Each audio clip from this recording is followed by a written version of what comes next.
नमस्कार मित्रों। आज 10 मई है, सोमवार। शुभ संध्या सभी मित्रों को। जैसा आप सब जानते हैं, इन दिनों हम लॉकडाउन के अंतर्गत विभिन्न प्रतिबंधों के अधीन अपना जीवन जी रहे हैं और इन्हीं बातों को दृष्टिगत रखते हुए विगत दिनों से ये श्रृंखला प्रारंभ की है कि शरीर और मन को कैसे मजबूत करें। और उसमें अभी तक 9 एपिसोड हो चुके हैं। आज ये 10वां एपिसोड लेकर मैं उपस्थित हुआ हूँ। अभी तक हमने मेनली मन पर बात की और उसके बाद थोड़ा बहुत आत्मा के बारे में भी टच किया था। आज थोड़ी शरीर की बात हो जाए, क्योंकि विषय ही है शरीर और मन को कैसे मजबूत करें। शरीर, बॉडी, ये जो हमारा जो शरीर है, ये हमको जन्म से मिलता है और मृत्यु तक साथ रहता है। सबसे निकट का पड़ोसी कहा गया है कि जो इस पूरी पर्याय में हमारे साथ रहे। उसके बारे में सामान्य जानकारी भी कई बार कई लोगों को नहीं होती है। जिसके साथ हमेशा रहना हो, उसका थोड़ा बहुत परिचय हो, ये एक आवश्यक बात है आजकल। विशेषकर इन दिनों में जो स्वास्थ्य प्रमुख इश्यू हो गया है, ऐसे में अपने शरीर के बारे में, अपनी बॉडी के बारे में जानना, अपनी देह के बारे में जानना एक ज़रूरी आवश्यक तत्व है। और हम देख रहे हैं इन दिनों में सारे समाचार पत्र, टीवी, मोबाइल की विभिन्न मैसेजेस हमारे को शरीर के बारे में बता रहे हैं। तो ये एक अच्छी बात भी है। इन दिनों शरीर का जो है, शरीर और स्वास्थ्य, यही मुख्य विषय लगभग सभी मीडिया का रहता है। तो हम ऐसी कौन सी नई बात करेंगे, तो ऐसा नहीं है।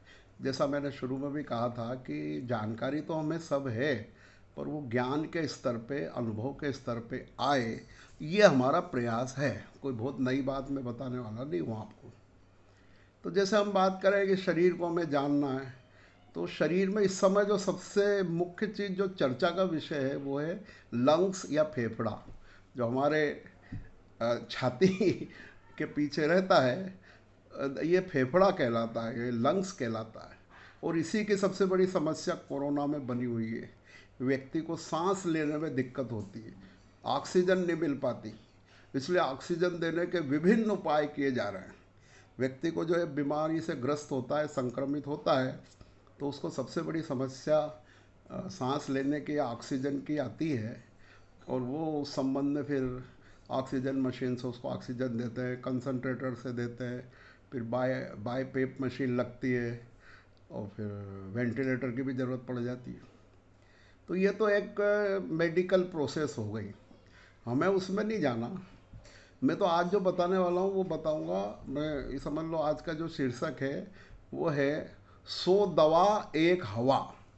ये मैं बहुत प्राकृतिक चिकित्सा की पुस्तकों में पढ़ता आया हूँ, विभिन्न लेखों के माध्यम से भी पढ़ता आया हूँ कि ये बहुत महत्वपूर्ण बात है कि 100 दवा जो काम करेगी वो एक हवा काम करेगी। हवा का महत्व, एयर, ऑक्सीजन। तो वाकई में हम लोग इस मामले में इतने सजग नहीं रहे हैं। मैं उनकी बात नहीं कर रहा हूँ जो बहुत हेल्थ कॉन्शियस हैं और जो बहुत ध्यान रखते हैं, वो ग्रुप को छोड़ दो। पर मैं एक सामान्य बात कर रहा हूँ इस समय कि हमने ऐसा कभी बहुत विशेष ध्यान नहीं दिया कि हमें हवा की ज़रूरत है, शुद्ध हवा की ज़रूरत है, ज़्यादा हवा की ज़रूरत है। ऐसा कोई हमारा बहुत विचार नहीं बना पहले कभी। अब जब ये सब पढ़ते हैं कि अरे इसके लिए तो मशीनें भी लग रही है, तो फिर हमको लगता है ये ऐसी क्या चीज़ है जिसमें हमको इसकी इतनी ज़रूरत पड़ गई। तो हवा का महत्व ये है कि जिसको ऑक्सीजन कहो, प्राण वायु कहो, इसके बारे में प्रत्येक व्यक्ति को अब शिक्षित होना होगा। हम जिन घरों में रहते हैं, जैसे कहें कि शहर, अर्ध शहर या फ्लैट, उनमें हवा का संचार बहुत अच्छा हो ये ज़रूरी नहीं है। कई मजबूरियां रहती है, बहुत तंग बस्तियों में, बहुत तंग कॉलोनी में या बहुत ऐसे मोहल्लों में हम रहते हैं जहाँ पर शुद्ध वायु, उजाला, प्रकाश ऐसे आना थोड़ा कठिन होता है। तो मेरा यहाँ आज ये कहना है कि हम हवा का महत्व, ऑक्सीजन का महत्व समझें। वो हमारी प्राण वायु है और उसके लिए कोशिश हम ये करें कि कैसे हम अधिक से अधिक शुद्ध से शुद्ध प्राण वायु ले सकें। तो ऐसा कहा जाता है कि जो प्रातःकाल का जो समय होता है सूर्योदय के जस्ट बाद का, वो सबसे अच्छी हमें ऑक्सीजन हवा मिलेगी। तो कोशिश करें जिसको भी संभव हो कि वो खुली जगह में, अब चाहे अपनी छत का हो, अपना आंगन का हो, अपने पीछे की ज़मीन का हो, जैसी जिसको जैसी सुविधा है, वो प्रातःकाल जब भी वो उठता है उसके बाद उसको वो शुद्ध हवा गहरी सांस द्वारा अपने शरीर के अंदर पहुंचानी चाहिए। ये तो एक बात होगी। दूसरा, हमको दिन भर में भी कोशिश करना चाहिए कि हम थोड़ा खुले में रहें, क्योंकि हवा एक हमको बहुत मजबूती प्रदान करेगी शरीर को। फेफड़े को जब हम हवा देंगे ताज़ी गहरी सांस द्वारा, तो हम निश्चित है मजबूत होंगे। और जिसके फेफड़े मजबूत है, ऐसा कहते हैं लोग अभी तक, कि सबको लगता था हार्ट ही महत्वपूर्ण है, पर अब पता लग रहा है कि फेफड़ा भी महत्वपूर्ण है भाई, वो भी बहुत मजबूत होना ज़रूरी है। अभी सबका ध्यान हार्ट तरफ ही था, पर ये जब से ये बीमारी आई है लोगों का ध्यान लंग्स की तरफ जाने लगा है, उसके बारे में जानने लगे हैं। तो एक तो ये बात हो गई कि हमें कोशिश करना चाहिए दिन भर में कि हम खुली हवा में ज़्यादा से ज़्यादा समय बिताएं, या जब भी मौका मिले खुली हवा में रहें। दूसरा, लोगों ने एक एसी है, एयर कंडीशनर, इसको एक स्टेटस का सिंबल बना रखा है। तो वो चारों तरफ से एसी लगवा लेंगे कमरे में और पैक करवा लेंगे कि ताकि गर्म हवा ना, और उसमें रहते हैं। अगर आप ज़्यादा एयर कंडीशनिंग का उपयोग करते हैं, चाहे ऑफिस में करो या घर पर, वो आपके लंग्स के लिए हानिकारक है, क्योंकि वो एक पर्टिकुलर टेम्परेचर की हवा देगा आपको, और वो भी उतनी शुद्ध नहीं होगी जो खुली होती है। तो धीरे धीरे आप कमज़ोर हो जाएंगे, आपका रेजिस्टेंस पावर कम हो जाएगा, आपकी इम्यूनिटी कम हो जाएगी। अब जब मजबूरी है या अत्यधिक गर्मी है, तो ठीक है आप एसी का उपयोग मिनिमम करिए, पर उसको गुण मत समझिए।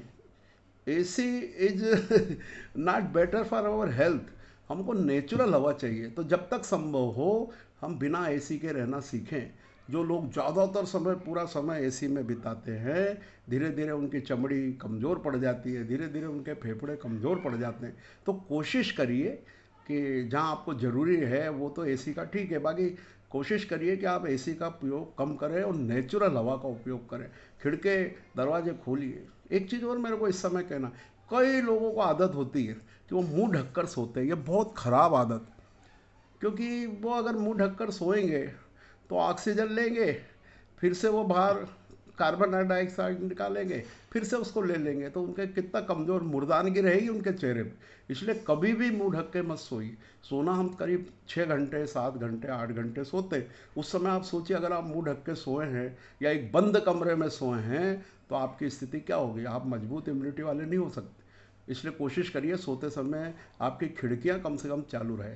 पुराने समय में उजालदान होते थे दरवाजे के ऊपर, इसके साथ साथ कमरे में भी वेंटिलेटर होते थे, वेंटिलेशन होता था।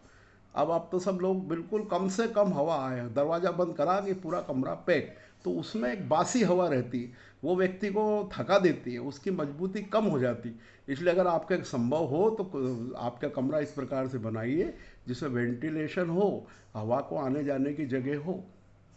इसी प्रकार जैसे जहाँ जगह नहीं है वो शाम को सुबह गच्ची पर जाकर, अपनी छत पर जाकर टहल सकते हैं, ताकि ताज़ी हवा ले सके गहरी सांस में। इसके साथ साथ जो ऐसा कहते हैं ना कि हवा पानी बदल लो, तो ऐसा कहते हैं कि भाई तबीयत ठीक नहीं है तो हवा पानी बदलो। उसका आशय यही है कि आप ऐसे खुले स्थानों पर जाएं जहाँ पर आप ताजगी महसूस कर सकें। आप मान लो कोई बहुत तंग जगह पर रहते हैं, बहुत कंजेस्टेड जगह पर रहते हैं, तो कोशिश करिए कि हफ्ते में एक बार एक ताज़ी बगीचे में जाकर, कोई खुले मैदान में जाकर आप अच्छा समय बिताएं, अच्छी ताजगी हवा लें। तो ये मेरा आशय ये है कि कई चीज़ें ऐसी हैं जो अन्य चीज़ों से ठीक नहीं होती, वो हवा से ठीक हो सकती है, और इस समय हमें हवा की ज़रूरत है। इसलिए ऐसा कहते हैं कि 100 दवा 1 हवा। तो इसको महत्व को समझते हुए मैं मानता हूँ कि आप अब ज़्यादा से ज़्यादा शुद्ध वायु का उपयोग करेंगे। बहुत बहुत धन्यवाद। फिर एक नए विषय के साथ हम कल उपस्थित होंगे।